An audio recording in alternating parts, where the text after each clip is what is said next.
how to fix Valorant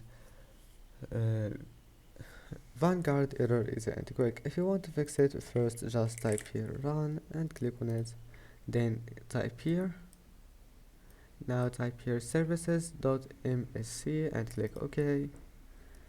And after that, all you need to do just scroll down scroll down until you find here VGC. Here's it. Now right click on it and then click stop,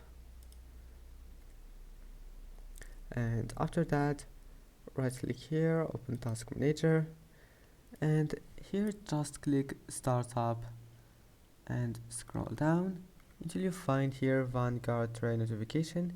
Now just disable it, and after that all you need to do just restart your PC, and after restarting your PC just come back here, enable this one, click start here, and also enable this one, and now just try to launch Valorant. If that doesn't fix it, just restart your PC and you will find that your problem is fixed.